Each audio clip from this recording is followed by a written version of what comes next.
ಸ್ನೇಹಿತರೆ, ಒಡಿಶಾ ರಾಜ್ಯದ ಪುರಿ ಜಗನ್ನಾಥ ದೇವಾಲಯ ಅದೆಷ್ಟೋ ಅದ್ಭುತಗಳಿಗೆ ಸಾಕ್ಷಿಯಾಗಿದೆ. ಭಕ್ತರು ಪುರಿ ಜಗನ್ನಾಥ ಸ್ವಾಮಿಯ ಮಹಾಪ್ರಸಾದವನ್ನು ತಪ್ಪದೇ ಸ್ವೀಕರಿಸ್ತಾರೆ.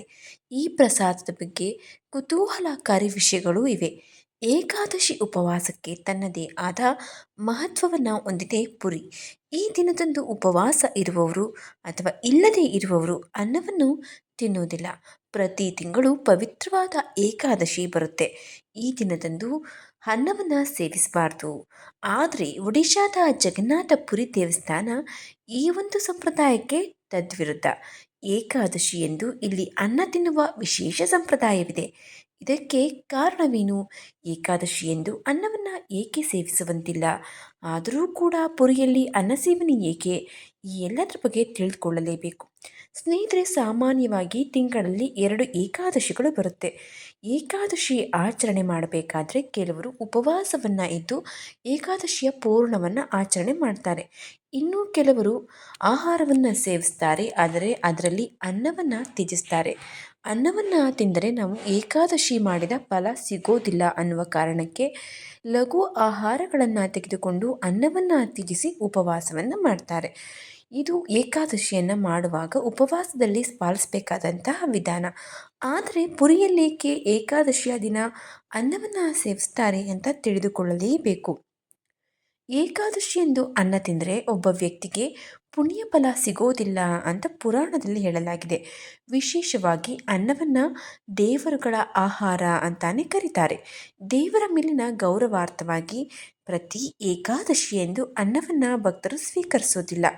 ಇನ್ನು ಮತ್ತೊಂದು ಕಥೆ ಪ್ರಕಾರ ನೋಡೋಕೋದ್ರೆ, ಏಕಾದಶಿಯಂದು ಶಕ್ತಿ ಮಾತೆಯ ಕೋಪದಿಂದ ತಪ್ಪಿಸಿಕೊಳ್ಳಲು ಮಹರ್ಷಿ ಮೇಧರು ತಮ್ಮ ದೇಹವನ್ನು ತೊರೆದರು. ಇದರ ನಂತರ ಅವರು ಅನ್ನ ರೂಪದಲ್ಲಿ ಜನಿಸಿದರು. ಇದೇ ಕಾರಣದಿಂದ ಏಕಾದಶಿಯಂದು ಭಕ್ತರು ಅನ್ನ ಸೇವಿಸೋದಿಲ್ಲ ಅಂತ ಹೇಳಲಾಗುತ್ತೆ. ಇದು ಪುರಾಣದಲ್ಲಿ ಏಕಾದಶಿಯಂದು ಅನ್ನವನ್ನು ಏತಕ್ಕೆ ಸೇವಿಸಬಾರ್ದು ಅಂತ ಇರುವಂತಹ ಪುರಾಣ ಕಥೆಗಳು. ಇನ್ನು ಜಗನ್ನಾಥ ಪುರಿಯಲ್ಲಿ ಏಕಾದಶಿಯಂದು ಅನ್ನವನ್ನೇ ಪ್ರಸಾದದ ರೂಪದಲ್ಲಿ ಏತಕ್ಕೆ ಕೊಡಲಾಗುತ್ತೆ? ಭಾರತದ ಅತ್ಯಂತ ಪ್ರಾಚೀನ ದೇವಾಲಯಗಳಲ್ಲಿ ಪುರಿ ಜಗನ್ನಾಥ ದೇವಸ್ಥಾನ ಕೂಡ ಒಂದು. ಪುರಾಣಗಳ ಪ್ರಕಾರ ಒಮ್ಮೆ ಬ್ರಹ್ಮದೇವನು ಜಗನ್ನಾಥನ ಪುರಿ ಸನ್ನಿಧಿಗೆ ಬಂದು ಜಗನ್ನಾಥನ ಮಹಾಪ್ರಸಾದವನ್ನು ಸೇವಿಸಲು ಬರ್ತಾನೆ. ಅವರು ಬರುವ ಹೊತ್ತಿಗೆ ಪ್ರಸಾದ ಮುಗಿದು ಹೋಗಿತ್ತು. ಆದರೆ ಹತ್ತಿರದಲ್ಲಿರುವ ಎಲೆಗಳ ತಟ್ಟೆಯಲ್ಲಿ ಅನ್ನ ಉಳಿದಿತ್ತು. ಬ್ರಹ್ಮದೇವರು ಅದೇ ತಟ್ಟೆಯಿಂದ ಅನ್ನವನ್ನು ತಿನ್ನಲು ಪ್ರಾರಂಭ ಮಾಡ್ತಾರೆ. ನಂತರ ಮಾತಾ ಏಕಾದಶಿ ಪ್ರತ್ಯಕ್ಷವಾಗಿ ಬ್ರಹ್ಮದೇವನನ್ನ ಕುರಿತು, ಇಂದು ಏಕಾದಶಿ ಆದರೂ ನೀವು ಅನ್ನವನ್ನು ತಿನ್ನುತ್ತಿದ್ದೀರಿ ಅಂತ ಕೇಳಿದ್ಲು. ನಂತರ ಅದೇ ಸಮಯದಲ್ಲಿ ಜಗನ್ನಾಥನು ಕಾಣಿಸಿಕೊಂಡು, ನಿಜವಾದ ಭಕ್ತಿ ಇರುವಲ್ಲಿ ಯಾವುದೇ ನಿಯಮಗಳು ಅನ್ವಯಿಸುವುದಿಲ್ಲ ಎಂದು ಹೇಳ್ತಾರೆ. ಹಾಗೆಯೇ ನನ್ನ ಮಹಾಪ್ರಸಾದಕ್ಕೆ ಏಕಾದಶಿಯ ನಿಯಮ ಪಾಲನೆಯಾಗೋದಿಲ್ಲ. ಆದ ಕಾರಣ ಪುರಿಯಲ್ಲಿ ಏಕಾದಶಿಯಂದು ಕೂಡ ಅನ್ನ ಸೇವನೆ ಸಾಧ್ಯವಿದೆ.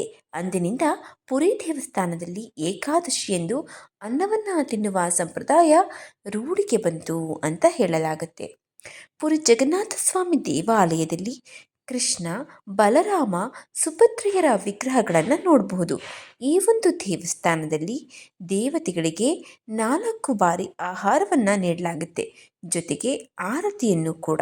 ಇಲ್ಲಿನ ಭೇಟಿ ನೀಡುವ ಭಕ್ತರು ಜಗನ್ನಾಥನ ಮಹಾಪ್ರಸಾದವನ್ನು ತಪ್ಪಿಸುವುದಿಲ್ಲ. ಪುರಿಯ ಜಗನ್ನಾಥ ದೇವಾಲಯದಲ್ಲಿ ಪೂಜೆ ಬೆಳಗ್ಗೆ 4:30ಕ್ಕೆ ದ್ವಾರ ತೆರೆಯುವುದರೊಂದಿಗೆ ಪ್ರಾರಂಭವಾಗುತ್ತೆ. ಮಂಗಳಾರತಿ 5:30ಕ್ಕೆ ಆರಂಭವಾಗುತ್ತೆ. ಅದರಲ್ಲಿ ಗೋಪಾಲ್ ಭೋಗ್ ಕಾರ್ಯಕ್ರಮ 8:30ಕ್ಕೆ, ಸಕಲ ಧೂಪ 9ಕ್ಕೆ, ಮಧ್ಯಾಹ್ನ 12ಕ್ಕೆ ಭೋಗ್ ಮತ್ತು 1ಕ್ಕೆ ದೇವರಿಗೆ ವಿಶ್ರಾಂತಿ ಇರುತ್ತದೆ. ಸಂಜೆ ಆರತಿ 6 ಗಂಟೆಗೆ, ರಾತ್ರಿ ಭೋಗ್ 10:30ಕ್ಕೆ ಮಾಡಲಾಗುತ್ತೆ. ಸ್ನೇಹಿತರೆ, 11:30ಕ್ಕೆ ದೇವಸ್ಥಾನದ ಬಾಗಿಲನ್ನು ಮುಚ್ಚಲಾಗುತ್ತದೆ. ಒಡಿಶಾ ರಾಜ್ಯದ ಪುರಿಯಲ್ಲಿ ಕೃಷ್ಣನಿಗೆ ಸಮರ್ಪಿತವಾದ ಜಗನ್ನಾಥ ಸ್ವಾಮಿ ದೇವಸ್ಥಾನವಿದೆ.